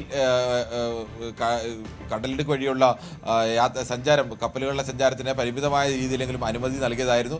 വീണ്ടും ഇറാൻ ഹോർമുസ് കടലിടുക്ക് അടച്ചതായി പ്രസ്താവന വന്നു. അത് മറികടന്നുകൊണ്ട് പോകുന്ന കപ്പലുകൾക്ക് നേരെ ആക്രമണം നടത്തുമെന്നും ഇറാൻ മുന്നറിയിപ്പ് നൽകിയിരുന്നു. ഇതേ തുടർന്നാണ് ഇപ്പോൾ 2 കപ്പലുകൾക്ക് നേരെ ആക്രമണം ഉണ്ടായത്. ഒന്ന് സൈപ്രസിന്റെ പതാക വഹിച്ചുകൊണ്ട് വന്നൊരു കപ്പലിന് നേരെയാണ് ആക്രമണം ഉണ്ടായത്. അതിന്റെ എഞ്ചിൻ റൂം അടക്കം തകരുന്ന ഒരവസ്ഥയിലേക്ക് വന്നു. മറ്റൊന്ന് ഇന്ത്യൻ കപ്പലിന് നേരെയാണ് ആക്രമണം ഉണ്ടായത്. ആ ഇന്ത്യൻ കപ്പലിന് നേരെയുള്ള ആക്രമണത്തിൽ ഒരു നാവികനെ കാണാതായിട്ടുണ്ട്. 11 പേരെ രക്ഷപ്പെടുത്തിയതായി ഇന്ത്യയും ഒമാനും ഔദ്യോഗികമായി സ്ഥിരീകരിച്ചിട്ടുമുണ്ട്. ശരി, എന്തായാലും യുദ്ധസമാനമായ സാഹചര്യത്തിലേക്ക് പശ്ചിമേഷ്യ നീങ്ങുന്നു. ഹോർമുസ് വീണ്ടും അടച്ചിരിക്കുന്നു. ഇറാന്റെ 140 മിലിറ്ററി കേന്ദ്രങ്ങൾ ലക്ഷ്യമിട്ടു എന്നതാണ് ഇപ്പോൾ US സെൻട്രൽ കമാൻഡ് അറിയിച്ചിരിക്കുന്നത്. ഒരു യുദ്ധസമാനമായ സാഹചര്യത്തിലേക്ക് തന്നെയാണ് കാര്യങ്ങൾ നീങ്ങുന്നത് എന്നതിൻ്റെ വിവരങ്ങളാണ് വരുന്നത്. ഇനി ഏതെങ്കിലും തരത്തിൽ ഒരു ഇപ്പോഴത്തെ സാഹചര്യങ്ങളെ വഴിതിരിച്ചു വിടുന്ന പ്രതികരണം ട്രംപിന്റെ ഭാഗത്തു നിന്നും ഉണ്ടാകുമോ എന്നതാണ് എല്ലാവരും ഉറ്റുനോക്കുന്നത്. പലതവണ അത്തരത്തിലുള്ള ഒരു യു-ടേൺ ഈ വിഷയങ്ങളിൽ ട്രംപ് സ്വീകരിച്ചിട്ടുണ്ട്. അതുപോലെ ഒരു ഇടപെടൽ ഉണ്ടാകുമോ എന്നതാണ് എല്ലാവരും പ്രതീക്ഷിക്കുന്നത്. ആർ കിരൺ ബാബുവാണ് വാർത്തയുടെ വിശദാംശങ്ങൾ നൽകിയത്. BJPയിലെ ഫണ്ട് കൊള്ളയിൽ പുതിയ വിവരങ്ങൾ പുറത്ത്. പാർട്ടി കൊടിക്ക് വ്യാജ ബിൽ തയ്യാറാക്കിയെന്ന് കണ്ടെത്തി. വട്ടിയൂർക്കാവ് മണ്ഡലത്തിൽ കൊടികൾ വാങ്ങിയതിനാണ് വ്യാജ ബില്ല് സമർപ്പിച്ച് പണം തട്ടിയത്. കൊടികൾ വാങ്ങിയെന്ന് അവകാശപ്പെടുന്ന സ്ഥാപനം വാമനപുരം കണിച്ചോട് ഭാഗത്തെ BJP പ്രാദേശിക നേതാവിന്റെ പലചരക്ക് കടയാണ്. 3.25 ലക്ഷം രൂപയാണ് പലചരക്ക് കടയുടെ GST നമ്പർ ഉപയോഗിച്ച് വ്യാജ ബിൽ ഉണ്ടാക്കി തട്ടിയത്. തട്ടിപ്പ് അന്വേഷിക്കാൻ BJP പ്രത്യേക സമിതിയെ നിയോഗിച്ചു. നിയമസഭാ തെരഞ്ഞെടുപ്പിലെ പാർട്ടി കൊടി വാങ്ങിയ പേരിൽ സാമ്പത്തിക ക്രമക്കേട് നടന്നിട്ടുണ്ട് എന്ന പരാതിയുമായി ബന്ധപ്പെട്ട കൂടുതൽ തെളിവുകളാണ് BJPയുമായി ബന്ധപ്പെട്ട് പുറത്തു വന്നുകൊണ്ടിരിക്കുന്നത്. വട്ടിയൂർക്കാവ് മണ്ഡലത്തിലേക്ക് പാർട്ടി കൊടികൾ വാങ്ങിയ പേരിൽ 3,25,000 രൂപയുടെ തട്ടിപ്പ് നടന്നുവെന്ന് വ്യക്തമാക്കുന്ന വ്യാജ ബില്ലുകൾ അടക്കമാണ് ഇപ്പോൾ പുറത്തു വന്നിരിക്കുന്നത്. വാമനപുരത്ത് കണിച്ചോട് സ്വദേശിയായ BJPയിലെ ഒരു പ്രാദേശിക നേതാവിൻ്റെ പേരിലുള്ള പലചരക്ക് കടയുടെ GST നമ്പർ കാണിച്ചുകൊണ്ടാണ് 3,25,000 രൂപ തട്ടിയെടുത്തിരിക്കുന്നത് എന്ന് വ്യക്തമാക്കുന്ന ബില്ലുകളും അതിൻ്റെ റെസിപ്റ്റുകളുമാണ് ഇപ്പോൾ പുറത്തു വന്നിരിക്കുന്നത്. ഇതുമായി ബന്ധപ്പെട്ട് നേരത്തെ മുതൽ തന്നെ ചില ആരോപണങ്ങൾ ഉയരുന്നുണ്ടായിരുന്നു. ഈ ആരോപണങ്ങളിൽ വിശദമായ അന്വേഷണം നടത്തുന്നതിന് വേണ്ടി BJP നേതൃത്വം ഒരു അന്വേഷണ സമിതിയെ നിയോഗിച്ചിട്ടുണ്ട്. ആ സമിതിക്ക് മുമ്പിലേക്ക് ഇതുമായി ബന്ധപ്പെട്ട കൂടുതൽ പരാതികളും തെളിവുകളും ലഭിച്ചിട്ടുണ്ട് എന്നാണ് സൂചന. BJP ദേശീയ നേതൃത്വവും വിഷയത്തെ വളരെ ഗൗരവത്തോടെയാണ് നോക്കിക്കാണുന്നത്. കാരണം പാർട്ടിയിലെ ഏറ്റവും നിർണായകമായ ഒരു തെരഞ്ഞെടുപ്പിൽ സാമ്പത്തിക കാര്യങ്ങളിലടക്കം സുതാര്യത ഉറപ്പാക്കേണ്ടതുണ്ടായിരുന്നു. ആ കാര്യങ്ങളിൽ ക്രമക്കേട് നടത്തിയത് ആരായാലും അവർക്കെതിരെ നടപടിയെടുക്കണമെന്ന നിലപാടിലാണ് നേതൃത്വം. ഇത് മാധ്യമ വാർത്തകളാണ് വ്യാജമായി മാധ്യമങ്ങൾ ചമച്ചതാണ് എന്ന ആക്ഷേപം ഒരു വശത്ത് ഉയരുമ്പോഴും അത് മുഖവിലക്കെടുക്കാതെ തന്നെ നടപടിയുമായി മുമ്പോട്ട് പോകാനുള്ള നീക്കമാണ് മറുവിഭാഗം നടത്തിക്കൊണ്ടിരിക്കുന്നത്. കാരണം ഒരു തരത്തിലുള്ള വിമർശനവും അല്ലെങ്കിൽ ഒരു തരത്തിലും ഇത് നിസ്സാരമായി കാണാനാവില്ല. കാരണം ഗൗരവതരമായ ആരോപണങ്ങളാണ് ഉയർന്നിരിക്കുന്നത്. ആ ആരോപണങ്ങളിൽ കൃത്യമായി അന്വേഷണം നടത്തേണ്ടതും നടപടി ഉറപ്പാക്കേണ്ടതും നേതൃത്വത്തിൻ്റെ കൃത്യമായ ഒരു ബാധ്യതയാണ്, ഉത്തരവാദിത്തമാണ്. അതിൽ നിന്ന് ഒഴിഞ്ഞുപോയാൽ ഈ ക്രമക്കേടുകൾക്ക് BJP നേതൃത്വം, സംസ്ഥാന നേതൃത്വവും കൂട്ടുനിന്നു എന്ന വിമർശനം ഉയരും. അത് ഒഴിവാക്കുന്നതിൻ്റെ ഭാഗമായാണ് പാർട്ടിക്ക് അവമതിപ്പുണ്ടാക്കാത്ത തരത്തിൽ ഈ സാമ്പത്തിക ക്രമക്കേടുകൾ സംബന്ധിച്ച വിശദമായ അന്വേഷണം നടത്തി അതുമായി ബന്ധപ്പെട്ട റിപ്പോർട്ട് സമർപ്പിക്കാൻ ഈ സമിതിക്ക് നിർദ്ദേശം നൽകിയിരിക്കുന്നത്. ഈ സമിതി നൽകുന്ന റിപ്പോർട്ടിന്റെ അടിസ്ഥാനത്തിലായിരിക്കും തുടർ നീക്കങ്ങൾ. ഡാൻ കുര്യന്റെ റിപ്പോർട്ടാണ് കണ്ടത്. കോറോ ഹെൽത്തിന് പിന്നാലെ വീണ്ടും പിരിച്ചുവിടൽ വന്നതോടെ IT അധിഷ്ഠിത തൊഴിൽ മേഖലയിൽ ആശങ്ക കൂടുന്നു. ഒറ്റ നോട്ടീസിൽ ജീവനക്കാരെ പിരിച്ചുവിടാൻ കഴിയുന്ന യാതൊരു തൊഴിൽ സുരക്ഷിതത്വവും ഇല്ലാത്ത മേഖലയായി ഈ രംഗം മാറുകയാണ് എന്ന തിരിച്ചറിവിലാണ് ഉദ്യോഗാർത്ഥികൾ. തൃക്കാക്കരയിലെ ടാൽടോപ്പ് എന്ന കമ്പനിയാണ് 300-ലധികം ജീവനക്കാരെ പുതുതായി പിരിച്ചുവിട്ടത്. കഴിഞ്ഞ 11 മാസമായി ഇവർക്കുള്ള ശമ്പളവും ആനുകൂല്യങ്ങളും നൽകിയിട്ടുമില്ല. ശമ്പളം എന്ന് നൽകും എന്നതിന് കമ്പനി പ്രതിനിധികൾ വ്യക്തമായ ഒരു ഉത്തരവും നൽകിയിട്ടില്ല. കോറോ ഹെൽത്തിന് പുറമെ തന്നെ ഇപ്പോൾ ടാൽടോപ്പ് എന്ന കമ്പനിയിൽ കൂടി ജീവനക്കാരെ പിരിച്ചുവിടുന്ന നടപടിയിലേക്ക് വന്നതോടെ കടുത്ത അനിശ്ചിതത്വവും ആശങ്കയുമാണ് IT അധിഷ്ഠിത തൊഴിൽ മേഖലയിൽ നിലനിൽക്കുന്നത്. കാരണം തുടർച്ചയായി 2 കമ്പനികൾ ഈ രീതിയിലേക്ക് തിരിഞ്ഞതോടെ നിരവധിയായ ജീവനക്കാരാണ് ഇപ്പോൾ ഒരു സുപ്രഭാതത്തിൽ തൊഴിൽ നഷ്ടപ്പെടുന്നവരായി മാറുന്നത്. കോറോ ഹെൽത്തിൽ 800 പേരായിരുന്നെങ്കിൽ ഈ പുതിയ കമ്പനിയിൽ അത് 300 പേരാണ്. രണ്ടാമത്തെ കമ്പനിയിലേക്ക് വരുമ്പോൾ അവർ കഴിഞ്ഞ 11 മാസമായിട്ട് ജീവനക്കാർക്ക് ശമ്പളം നൽകിയിട്ടില്ല എന്നാണ് ജീവനക്കാരുടെ പരാതി. അതിൽ 6 മുതൽ 11 മാസം വരെ വിവിധ ജീവനക്കാർക്കായിട്ട് ശമ്പളം നൽകാനുണ്ട്. ഇതിൽ യാതൊരു രീതിയിലുള്ള മറുപടി ഇതിൽ മാനേജ്മെന്റ് നൽകിയിട്ടില്ല. ശമ്പളം എന്ന് നൽകുമെന്നതിൽ ഒരു വ്യക്തമായ ഒരു ഉത്തരം നൽകാനായിട്ട് അവർക്ക് സാധിച്ചിട്ടുമില്ല. കോറോ ഹെൽത്തിൽ ഉണ്ടായിരുന്നതിന് പോലുള്ള ഒരു ഇടപെടൽ ഇവിടെയും ഉണ്ടായില്ലെങ്കിൽ ജീവനക്കാർക്ക് തങ്ങളുടെ ശമ്പളം പോലും ലഭിക്കാത്ത ഒരു അവസ്ഥയിലേക്ക് അടക്കം കാര്യങ്ങൾ പോകുമെന്നാണ് പറയുന്നത്. കോറോ ഹെൽത്തിൽ ജീവനക്കാർക്ക് ഒരു മാസം ശമ്പളം അവർ നൽകിയിരുന്നു. ഇതിനുശേഷമാണ് മറ്റു നടപടികളിലേക്ക് കടക്കുകയും ചെയ്തത്. കോറോ ഹെൽത്തിനെ സംബന്ധിച്ചിടത്തോളം മാനേജ്മെന്റുമായിട്ട് മന്ത്രിതല ചർച്ച നടത്തിയിട്ടും അതിലൊരു തീരുമാനമില്ലാതെ പോകുന്ന ഒരു സ്ഥിതിയുണ്ട്. ഇപ്പോഴും അത് 20-ാം തീയതിയിലെ ചർച്ചയായിരിക്കും അതിന് ഇതിൽ തീരുമാനമുണ്ടാകുക എന്ന് പറയുന്നത്. അതിലും മാനേജ്മെന്റ് പങ്കെടുക്കുമോ എന്ന കാര്യത്തിൽ ഒരു വ്യക്തതയും ഇല്ലാതെ പോവുകയാണ്. പലരും ചൂണ്ടിക്കാണിക്കുന്നത് പോലെ കേന്ദ്ര തൊഴിൽ നിയമങ്ങൾ വലിയ രീതിയിലൊരു തിരിച്ചടി അത് ഏറ്റവും കൂടുതൽ ഉണ്ടാക്കുന്നത് IT അധിഷ്ഠിത മേഖലകളിലാണെന്നാണ് പറയുന്നത്. അത് വലിയ രീതിയിലാണെന്ന് കേരളത്തിൽ ഇപ്പോൾ ഉണ്ടായിരിക്കുന്ന അനുഭവങ്ങൾ തെളിയിക്കുകയാണ്. രണ്ടാമത്തെ കമ്പനിയും ഇതേ രീതിയിലേക്ക് നീങ്ങുകയാണെങ്കിൽ ജീവനക്കാർക്ക് മറ്റു വഴികൾ തേടേണ്ടി വരും. കാരണം അവർക്ക് പെട്ടെന്ന് തൊഴിൽ നഷ്ടപ്പെടുന്നു. അവർക്കാണെങ്കിൽ ശമ്പളമേ ലഭിക്കാത്ത സ്ഥിതിയിലേക്ക് എല്ലാം തന്നെയാണ് പോവുകയും ചെയ്യുന്നത്. അതുകൊണ്ട് വലിയ രീതിയിലൊരു ഇടപെടൽ സർക്കാരിൻ്റെ ഭാഗത്തുനിന്ന് ഉണ്ടാകണമെന്നൊരു ആവശ്യമാണ് ഉയരുന്നത്. കാരണം ഈ രീതിയിലേക്ക് മുന്നോട്ട് പോവുകയാണെങ്കിൽ വരും ദിവസങ്ങളിൽ കൂടുതൽ കമ്പനികളിലേക്കെല്ലാം തന്നെ ഇത് ബാധിക്കാൻ ഇടയുണ്ട് എന്ന ഒരു സാഹചര്യമുണ്ട്. കേന്ദ്ര തൊഴിൽ നിയമവും അതിലെ പഴുതുകളും ഒപ്പം തന്നെയും ഈ AI സാങ്കേതികവിദ്യ കടന്നു വരുന്നതും എല്ലാം തന്നെ ഇവർക്ക് ഈ IT മേഖലയിലെല്ലാം വലിയ രീതിയിലുള്ളൊരു തിരിച്ചടികൾ ഉണ്ടാകുമെന്ന സൂചനയാണ് പൊതുവിൽ ഈ രംഗത്തെ വിദഗ്ധർ ചൂണ്ടിക്കാണിക്കുന്നത്. എന്തായാലും കോറോ ഹെൽത്തിന് പിന്നാലെ രണ്ടാമത്തെ കമ്പനി കൂടി ഈ രീതിയിലേക്ക് കടന്നതോടുകൂടി ഈ മേഖലയിൽ കടുത്ത ആശങ്ക തന്നെയാണ് നിലനിൽക്കുന്നത്. നിലവിലെ സാഹചര്യത്തിൽ കൂടുതൽ പേർക്ക് തൊഴിൽ നഷ്ടപ്പെടാനാണ് സാധ്യതയെന്ന് IT വിദഗ്ധൻ എൽദോ ചിറക്കച്ചാലിൽ അഭിപ്രായപ്പെട്ടു. ജോലി ഇല്ലാതാവുക, അതല്ലെങ്കിൽ ചെയ്തുകൊണ്ടിരിക്കുന്ന ജോലിയെ ഇവിടെ ഉണ്ടാകാതിരിക്കുക, അതോടൊപ്പം പുതുതായിട്ട് പഠിച്ചിറങ്ങുന്ന വിദ്യാർത്ഥികൾക്ക് അവർ പഠിച്ച വിഷയത്തിൽ ജോലി കിട്ടാതിരിക്കുക, ഇതെല്ലാം അടുത്ത വർഷങ്ങളിൽ നമ്മൾ അഭിമുഖീകരിക്കേണ്ടതായിട്ടുള്ള ഒരു വലിയ പ്രശ്നമായിട്ടുണ്ട്. ആദ്യമായിട്ട് യാഥാർത്ഥ്യത്തെ ഉൾക്കൊള്ളുക എന്നതാണ് വേണ്ടത്. അതോടൊപ്പം തന്നെ ഗവൺമെന്റിന്റെ ഭാഗത്തു നിന്ന് ഈ ഒരു പ്രശ്നത്തെ നേരിടുന്നതിനുള്ള പല നിയമങ്ങളും പല മാറ്റങ്ങളും ഉണ്ടാകേണ്ടതായിട്ടുണ്ട്. നമുക്കറിയാം ഈ കഴിഞ്ഞ ദിവസങ്ങളിലെല്ലാം ഇവിടെ ലേ ഓഫ് പ്രശ്നങ്ങൾ ഉണ്ടായപ്പോൾ, ഒരു വ്യക്തിയുടെ അടിസ്ഥാന അവകാശങ്ങൾ നിഷേധിച്ചു കൊണ്ടുള്ള ലേ ഓഫ് പ്രശ്നങ്ങൾ ഉണ്ടായപ്പോൾ അവർ ഈ കമ്പനികൾ മുന്നോട്ട് വെച്ചത് അവർ എല്ലാ നിയമങ്ങളും തൊഴിൽ നിയമങ്ങളും പാലിച്ചുകൊണ്ടാണ് ഇത് നടത്തിയിട്ടുള്ളതെന്നാണ്.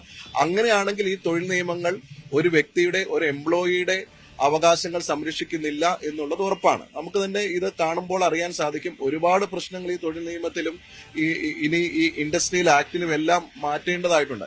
അപ്പോൾ ഇത് ആദ്യം ഇതിനു വേണ്ടി മുൻകൈ എടുക്കേണ്ടത് ഞാൻ വിശ്വസിക്കുന്നതും അല്ലെങ്കിൽ ഒരു യാഥാർത്ഥ്യം കേന്ദ്ര ഗവൺമെന്റിന്റെ ഭാഗത്തു നിന്നാണ്. ഒരു സംസ്ഥാനം ഒരു പുതിയ നിയമം അത് കമ്പനികൾക്കെതിരെയോ അല്ലെങ്കിൽ ഒരു പരിധിയിൽ കൂടുതൽ എംപ്ലോയീസിന് ഫേവറബിൾ ആയിട്ടോ ചെയ്യുമ്പോൾ ആ കമ്പനി മറ്റൊരു സംസ്ഥാനത്തേക്ക് പോകാനുള്ള സാധ്യതയാണ് കൂടുതൽ. ഈ ഒരു കോമ്പറ്റീഷൻ ഉണ്ട് ഇവിടെ, മറ്റ് സംസ്ഥാനങ്ങൾ തമ്മിലുള്ള ഒരു കോമ്പറ്റീഷൻ ഇവിടെ ഉണ്ട്. അപ്പോൾ ഒരു സെൻട്രൽ ഗവൺമെന്റിന്റെ ഭാഗത്തു നിന്ന് തൊഴിൽ നിയമങ്ങളിലും ഇപ്പോൾ സംഭവിച്ചിട്ടുള്ള നമ്മൾ ചർച്ച ചെയ്യുന്ന ലേബർ കോഡ് അതല്ലെങ്കിൽ ഇൻഡസ്ട്രിയൽ ആക്ട്, ഇതിലെല്ലാം ഒരു യൂണിഫോമിറ്റി, ഒരു എല്ലാ സംസ്ഥാനങ്ങൾക്കും ബാധകമായിട്ടുള്ള ഒരു നിയമങ്ങൾ ഉണ്ടാക്കുന്നതിൽ കൂടി മാത്രമേ ഈ കമ്പനികളെ നമ്മൾക്ക് ഒരു പരിധി വരെ ഇവർ എടുക്കുന്ന ഇതുപോലുള്ള എല്ലാ അവകാശങ്ങളും നിഷേധിച്ചുകൊണ്ട് എടുക്കുന്ന ലേ ഓഫിലും മറ്റ് ഇതുമായി ബന്ധപ്പെട്ടുള്ള പ്രശ്നങ്ങളിലും അവരെ നമുക്ക് പിടിച്ചു നിർത്താൻ സാധിക്കുകയുള്ളൂ. കള്ളാടി മണ്ണിടിച്ചിൽ ദുരന്തത്തിൽ ഒരു മൃതദേഹം കൂടി കണ്ടെടുത്തു. തൊഴിലാളിയായ വിക്രം റാണയുടെ മൃതദേഹമാണ് കണ്ടെത്തിയത്. ഇനി മറ്റാരെയും കണ്ടെത്താനില്ല എന്നാണ് നിഗമനം. 6ാം ദിവസത്തിലെ തെരച്ചിലിലാണ് മൃതദേഹം കണ്ടെത്തിയത്. തെരച്ചിലിന്റെ ഭാഗമായി മീനാക്ഷി പാലത്തിൽ ഗതാഗത നിയന്ത്രണം ഏർപ്പെടുത്തി. വയനാട് മേപ്പാടി കള്ളാടിയിലുണ്ടായ മണ്ണിടിച്ചിലിൽ ഇന്ന് ഒരു മൃതദേഹം കൂടി ലഭിച്ചിരിക്കുകയാണ്. അല്പം മുമ്പാണ് ഒരു മൃതദേഹം ലഭിച്ചത്. ഇത് കാണാതായ ഹിമാചൽ പ്രദേശ് സ്വദേശി വിക്രം റാണയുടേതാണെന്ന് തന്നെ സ്ഥിരീകരിച്ചു. കഴിഞ്ഞ 6 ദിവസമായി ഈ മൃതദേഹങ്ങൾക്കുള്ള തെരച്ചിലായിരുന്നു. ഇന്നലെ ഒരു മൃതദേഹവും കണ്ടെത്താനായില്ല.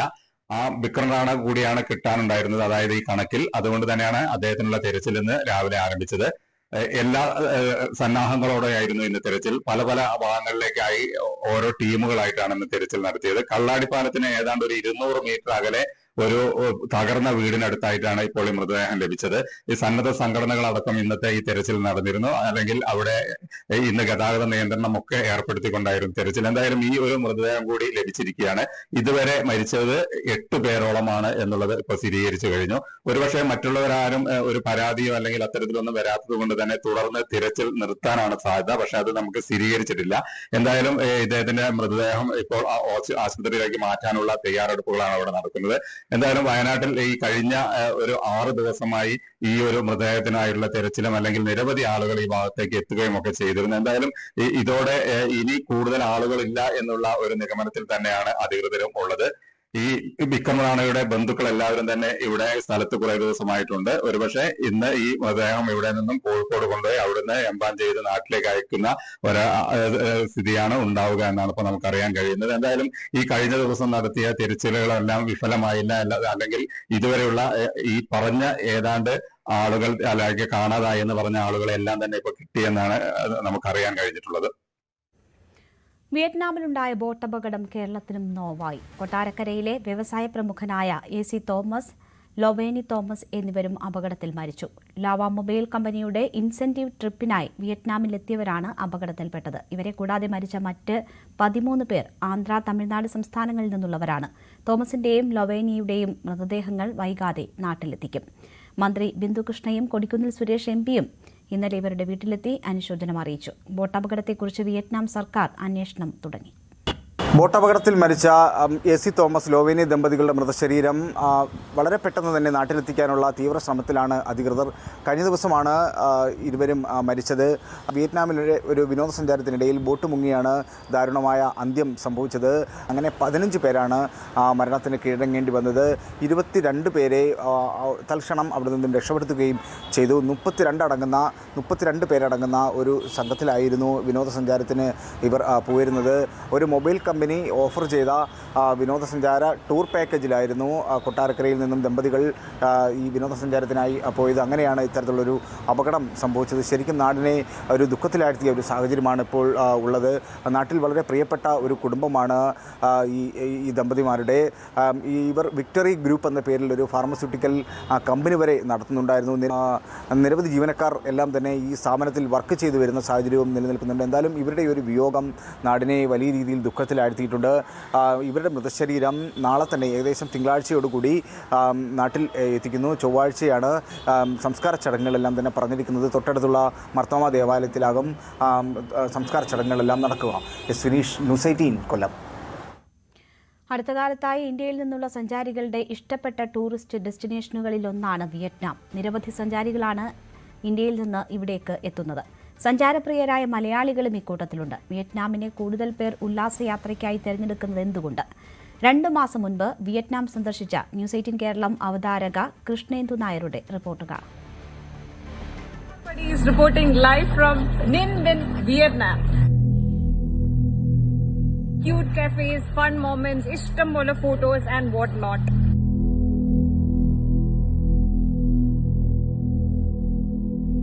രണ്ടു മാസം മുൻപ് ഞാൻ വിയറ്റ്നാം സന്ദർശിച്ചപ്പോൾ എടുത്തൊരു വീഡിയോ ആണത്. ഈ അടുത്ത കാലത്തായിട്ട് നമ്മൾ മലയാളികൾക്കിടയിൽ അല്ലെങ്കിൽ ഇന്ത്യൻസിനിടയിൽ തന്നെ ഏറ്റവും ട്രെൻഡിങ് ആയിട്ടുള്ള ഒരു ടൂറിസ്റ്റ് ഡെസ്റ്റിനേഷൻ ആണ് വിയറ്റ്നാം എന്ന് പറയുന്നത്. വളരെ ബഡ്ജറ്റ് ഫ്രണ്ട്ലി ആണ്, നമ്മുടെ കറൻസിക്ക് അവിടെ വാല്യൂ കൂടുതലാണ്, വീസ പ്രോസസ്സിംഗ് ഒക്കെ വളരെ ഈസിയാണ്. പിന്നെ നൂറ്റാണ്ടുകൾ പഴക്കമുള്ള ഒരു ബുദ്ധിസ്റ്റ് കൾച്ചർ, പിന്നെ ഫ്രഞ്ച് അധിനിവേശത്തിന്റെ ഓർമ്മകളും അതൊക്കെ കലർന്ന ആ ഒരു ട്രഡീഷൻ, അങ്ങനെ അട്രാക്ഷൻസ് ഒരുപാടാണ് വിയറ്റ്നാമിന്. പക്ഷേ ഈ ഒരു സന്തോഷം ഇപ്പോൾ ഒരു വലിയ സങ്കടത്തിന് വഴിമാറിയിരിക്കുകയാണ്. വിയറ്റ്നാമിൽ നിന്നും ഇപ്പോൾ വളരെ ദൗർഭാഗ്യകരമായിട്ടുള്ള ഒരു വാർത്തയാണ് പുറത്തു വരുന്നത്. വിയറ്റ്നാമിലെ പ്രശസ്തമായ ഫുക്വോക്ക് ഐലൻഡിന് സമീപം ടൂറിസ്റ്റ് ബോട്ട് മറിഞ്ഞ് 15 ഇന്ത്യൻ ടൂറിസ്റ്റുകൾ മരണപ്പെട്ടിരിക്കുന്നു. മരിച്ചവരിൽ കൊട്ടാരക്കര സ്വദേശികളായ മലയാളി ദമ്പതികളും ഉൾപ്പെടുന്നുണ്ട്. എന്താണ് ശരിക്കും ഇവിടെ സംഭവിച്ചത്? ഒരു റിവാർഡ് ട്രിപ്പ് എങ്ങനെയാണ് മരണക്കെണിയായിട്ട് മാറിയത്? നമുക്കൊന്ന് നോക്കാം. ആദ്യം തന്നെ നമുക്ക് ഈ ഒരു ലൊക്കേഷനെ കുറിച്ചൊന്ന് മനസ്സിലാക്കാം. വിയറ്റ്നാമിന്റെ തെക്ക് ഭാഗത്തുള്ള ഏറ്റവും വലിയ ദ്വീപാണ് ഫുക്വോക്ക് എന്ന് പറയുന്നത്.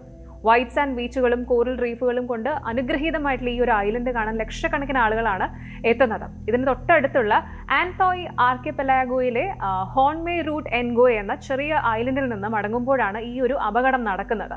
മാപ്പ് നോക്കിയാൽ മനസ്സിലാകും, ഈ ഐലൻഡിൽ നിന്ന് ആൻതോയ് പോർട്ടിലേക്ക് തിരിച്ചു വരുന്ന വഴിയായിരുന്നു ഈ ഒരു ബോട്ട്. ഏകദേശം 32 ഇന്ത്യൻ ടൂറിസ്റ്റുകളും 4 വിയറ്റ്നാമീസ് ക്രൂ മെമ്പേഴ്സും ഉൾപ്പെടെ 36 പേരാണ് ഓഷ്യൻ പേൾ ഐലൻഡ് കമ്പനിയുടെ AG 26751 എന്ന ഈ ഒരു സ്പീഡ് ബോട്ടിൽ ഉണ്ടായിരുന്നത്.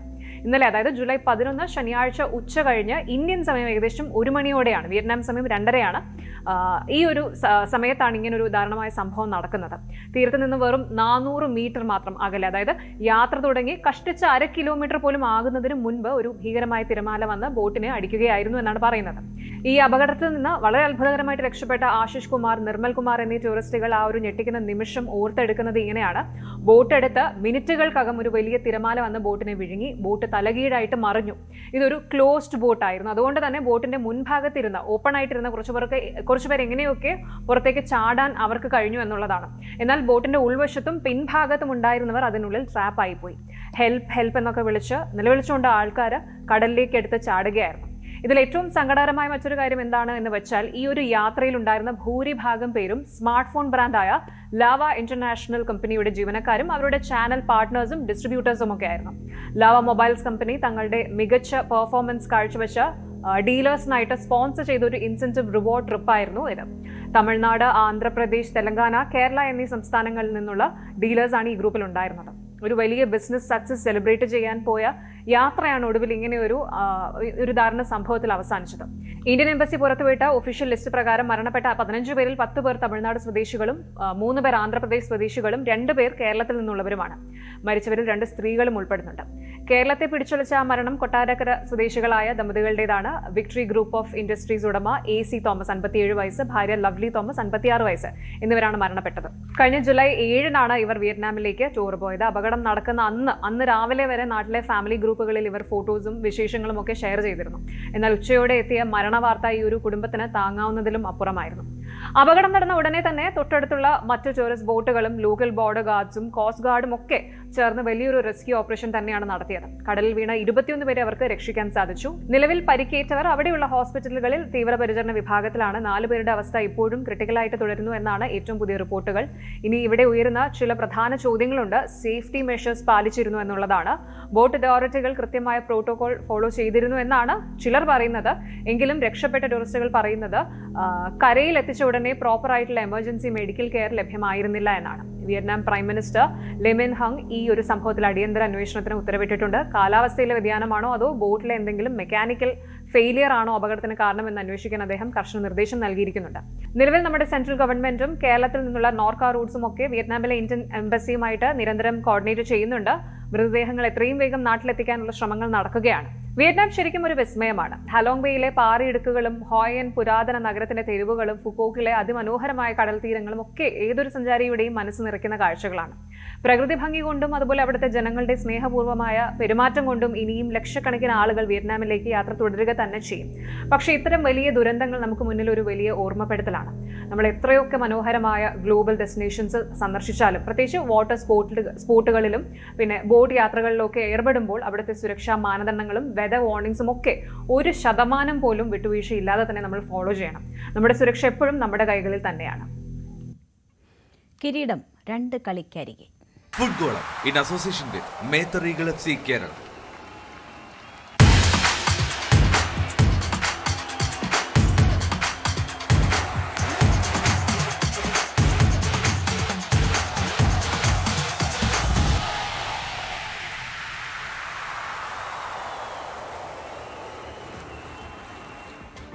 അർജന്റീനയും ഇംഗ്ലണ്ടും ക്വാർട്ടർ ഫൈനൽ കടമ്പ കടന്നതോടെ ലോകകപ്പിന്റെ സെമി ഫൈനൽ ചിത്രം വ്യക്തമായി. ഫ്രാൻസ് സ്പെയിൻ ആദ്യ സെമി ബുധനാഴ്ചയും അർജന്റീന ഇംഗ്ലണ്ട് സെമി വ്യാഴാഴ്ചയും അരങ്ങേറും. രാത്രി 12:30-നാണ് 2 മത്സരങ്ങൾ.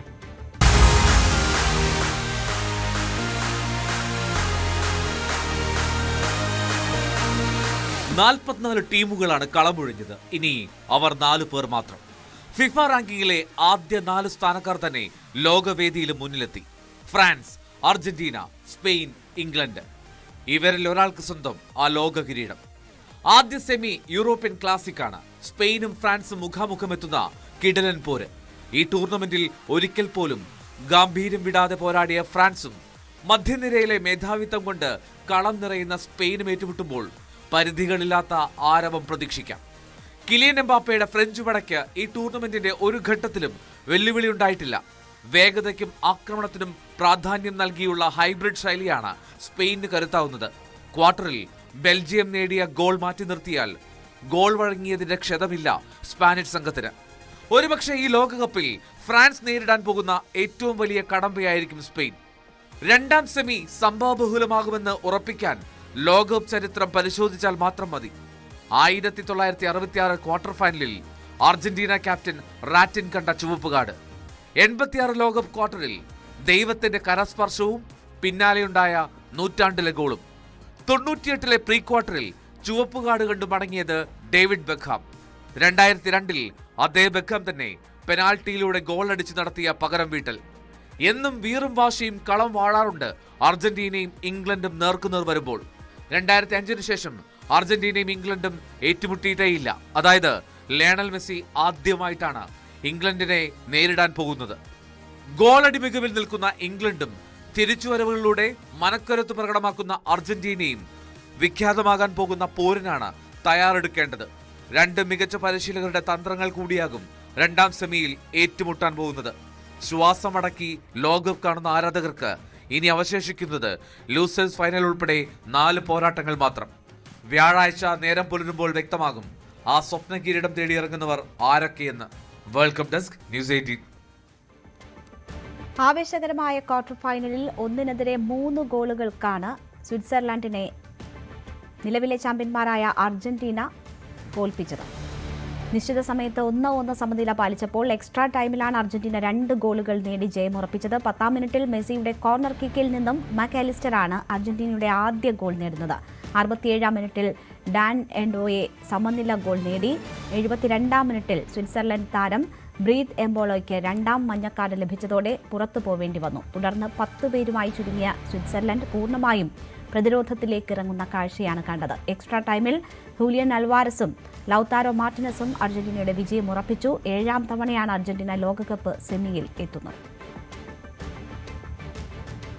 ക്വാർട്ടർ ഫൈനലിൽ നോർവേയെ 1-നെതിരെ 2 ഗോളിന് മറികടന്നാണ് ഇംഗ്ലണ്ട് അവസാന 4-ലെത്തിയത്. 1 ഗോളിന് പിന്നിൽ നിന്ന ശേഷമായിരുന്നു ഇംഗ്ലണ്ടിന്റെ തിരിച്ചുവരവ്. നിശ്ചിത സമയത്ത് ഇരു ടീമുകളും ഓരോ ഗോൾ വീതം നേടി. പിന്നീട് എക്സ്ട്രാ ടൈമിലാണ് ഇംഗ്ലണ്ട് വിജയ ഗോൾ നേടിയത്. ജൂഡ് ബെല്ലിംഗ്ഹാമാണ് 2 ഗോളുകളും നേടിയത്. 36ാം മിനിറ്റിൽ ഷെൽഡറുപ്പിന്റെ ഗോളിലാണ് നോർവേ മുന്നിലെത്തിയത്. ആദ്യ പകുതി അവസാനിക്കും മുൻപ് ഇഞ്ചുറി ടൈമിൽ ബെല്ലിംഗ്ഹാം ഗോൾ മടക്കി. 93ാം മിനിറ്റിലായിരുന്നു ബെല്ലിംഗ്ഹാമിന്റെ വിജയ ഗോൾ. ഇംഗ്ലീഷ് ടീം 4ാം തവണയാണ് ലോകകപ്പിന്റെ സെമി ഫൈനലിൽ എത്തുന്നത്.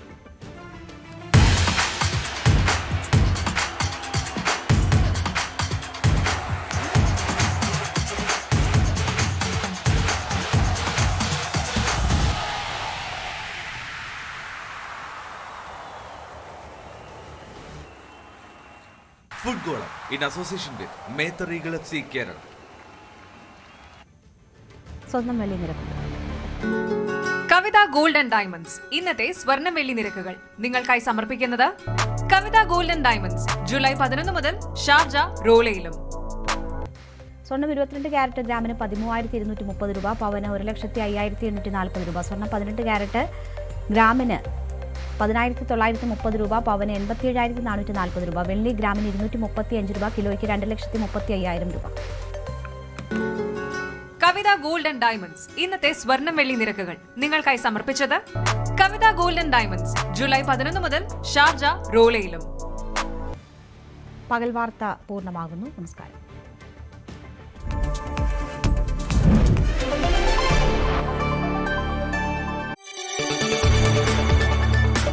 കൂടുതൽ വാർത്തകൾക്ക് news 18 Keralam YouTube channel subscribe ചെയ്യുക.